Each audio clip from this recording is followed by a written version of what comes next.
قومی cricket team میں کپتانی کی جنگ شروع ہو گئی۔ رمیز راجہ نے ڈریسنگ روم کا ماحول خراب ہونے کا اندیا دے دیا۔ پاکستان کرکٹ ٹیم میں ایک مرتبہ پھر کپتانی کی جنگ چھڑ گئی۔ سابق چیئرمین رمیز راجہ کا کہنا ہے کہ ایسی صورتحال میں ڈریسنگ روم کا ماحول خراب ہوگا۔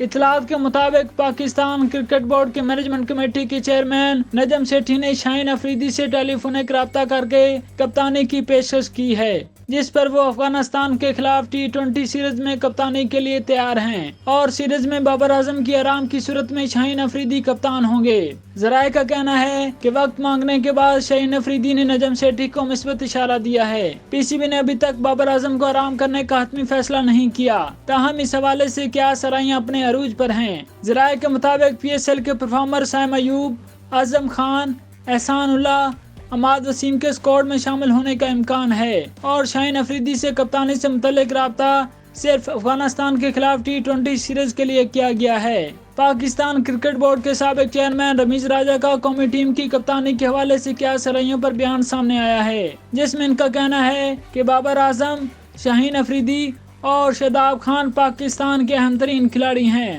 واضح ہے کہ نجم سیٹھی کے چیئرمین بننے کے بعد بابر اعظم پر مختلف جانب سے دباؤ بڑھایا گیا، تاہم اس کے باوجود ان کی پرفارمنس شاندار رہی ہے۔ تاہم بورڈ انتظامیہ انہیں ہر قیمت پر کپتانی سے ہٹانا چاہتی ہے۔ ذرائع کا کہنا ہے کہ بابر اعظم، شاداب خان اور محمد رضوان نے بورڈ کی جانب سے افغانستان سیریز میں آرام کرنے کی تجویز رد کر دی ہے، جس کے بعد ٹیم میں گروپ بندی ہونے کا خدشہ ہے۔